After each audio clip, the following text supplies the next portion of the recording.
Kimi Raikkonen's rise to Formula One stardom is nothing short of remarkable. Of course it would be better to practice more, but it's the limit time and that's it. Born into a working-class family in Finland, he defied the odds in a sport often dominated by wealth and privilege. His journey wasn't just about talent, it was about perseverance, determination, and a true love for racing. From his early karting days to becoming a world champion, Kimi's story shows that anything is possible when you're willing to fight for it. Ready to discover how this quiet Finn became one of the greatest in F1? Let's take a closer look.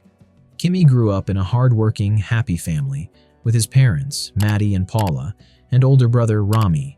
Money was tight. His dad worked multiple jobs, from road construction to taxi driving and nightclub security, while his mom was an office clerk.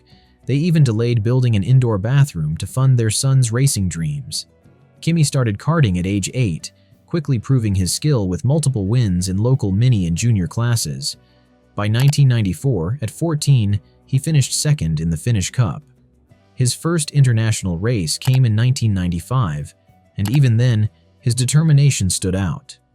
During one race, his steering wheel broke mid-race. He waved it at his mechanic and kept going. In another race, after a crash sent him outside the safety fence, he lifted his kart back onto the track and still finished third.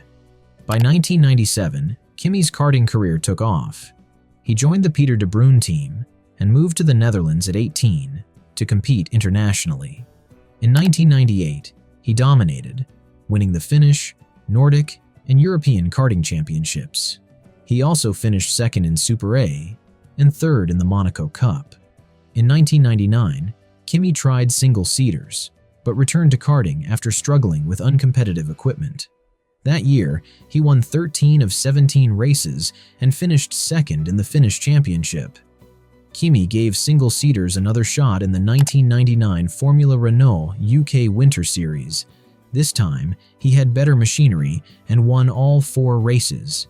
In 2000, he joined the British Formula Renault Championship with the help of Dave and Steve Robertson, who managed his career. Driving for Manor Motorsport, Kimi showed he needed no time to adapt, finishing third in his first race and proving his talent was unmatched. Kimi's journey from an outdoor bathroom in Finland to the pinnacle of motorsport is a story of grit, talent, and relentless determination. He continued his streak of dominance in the 2000 British Formula Renault Championship. He secured pole positions, set the fastest laps, and won races effortlessly. After 4 straight wins, Kimi claimed the title before the final 2 rounds. But he didn't skip those races due to a lack of interest. It was because his career was about to hit a whole new level. David and Steve Robertson, Kimi's managers, saw his unmatched potential. David decided it was time to aim big. He called Peter Sauber, head of the Sauber F1 team, pitching Kimi as the next superstar. At the Hungarian Grand Prix in August 2000, they met. The Robertsons emphasized Kimi's staggering stats. In just one season, he'd won 80% of his races and dominated them. They made it clear, if you don't sign him now, someone else will. Sauber agreed to a 3-day test at Mugello in September, despite the high costs. The test was kept secret. Even Sauber's team didn't fully know who this Eskimo driver was. The nickname came from an ice cream sponsor that helped fund the test. At Mugello, the plan was for Sauber's full-time driver, Pedro Diniz, to benchmark the car first. Diniz set his times after 78 laps.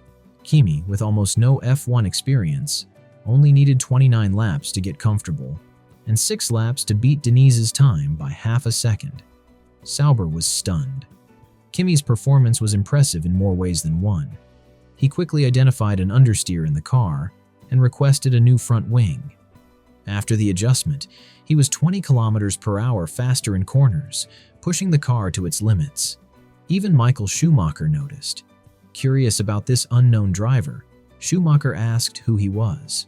Upon learning Kimi had only been karting a year prior, Schumacher remarked, "He will be fast, very, very fast." Kimi aced both heavy fuel and low fuel runs, proving he had pace and control. He never spun, crashed, or gave Sauber a reason to doubt him. Sauber's mind was made up. "We signed the Eskimo," he announced.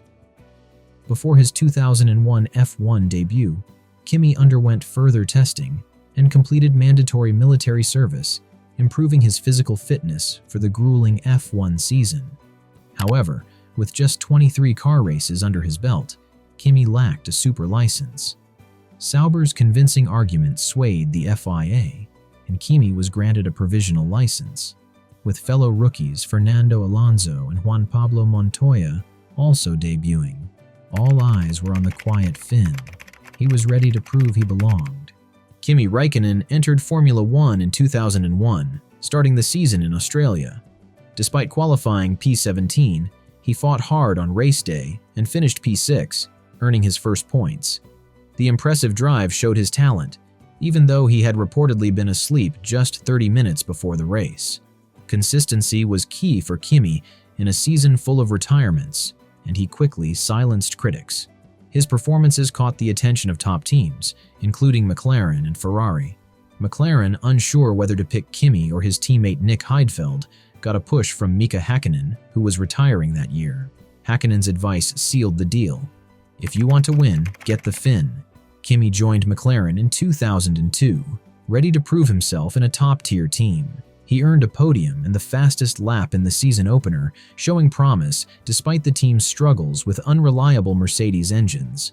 Out of 17 races, he finished only 6, but secured 4 podiums, nearly winning in France before a spin on oil cost him the race. In 2003, Kimi became a title contender.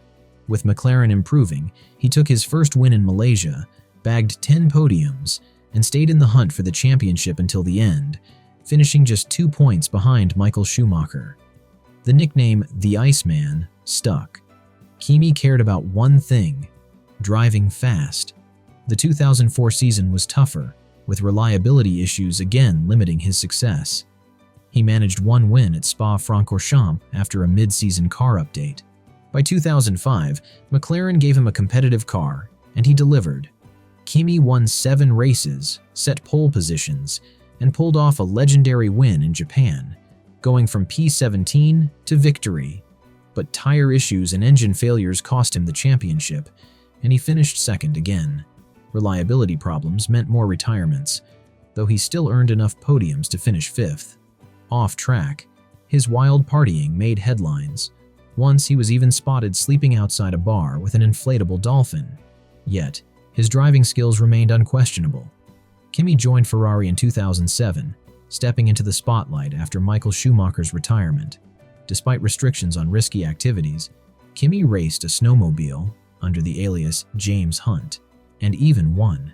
His first season started strong with a win from pole in Australia. Though McLaren's drivers, Lewis Hamilton and Fernando Alonso, seemed to dominate, Kimi stayed in the title race.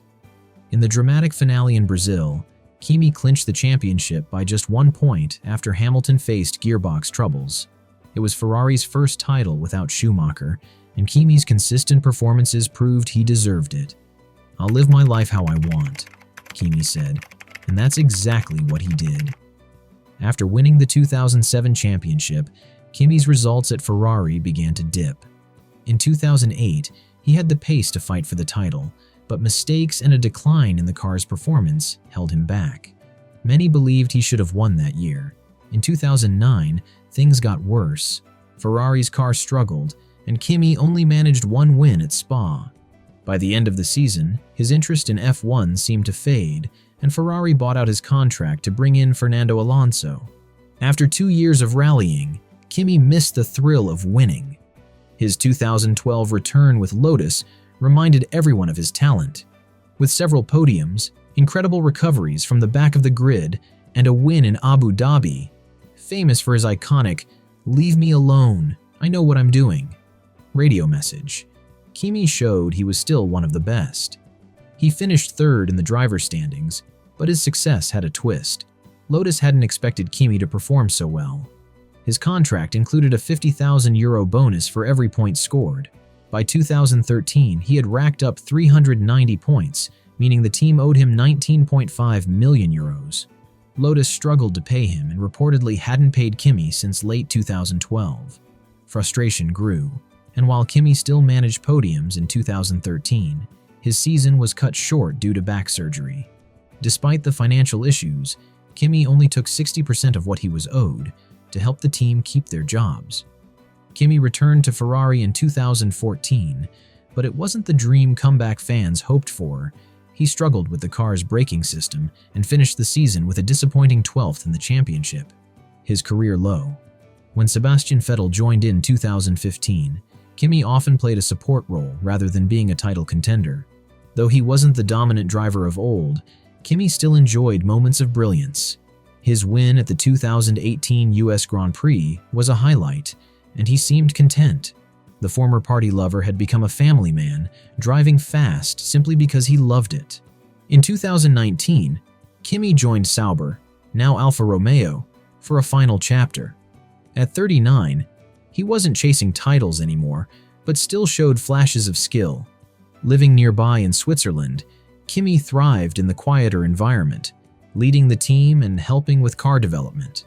By the time he retired in 2021, Kimi had set a record with 349 race starts, 21 wins, 103 podiums, and the 2007 championship.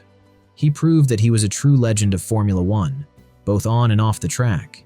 In the end, Kimi Raikkonen's rise from humble beginnings in Finland to become a Formula One legend is a true story of hard work and raw talent. Despite financial struggles and tough odds, Kimi's passion for racing kept him going. From his racing days to dominating F1, he proved that determination and skill can take you far. Known for his calm, no-nonsense attitude, Kimi focused on racing, not fame. His career, filled with wins, setbacks, and comebacks, left a lasting impact on the sport. Even after retiring, his legacy shows that success is about enjoying the journey and staying true to yourself. Thanks for watching. If you enjoyed the video, don't forget to subscribe, like, and share your thoughts in the comments. Your support helps us keep creating great content.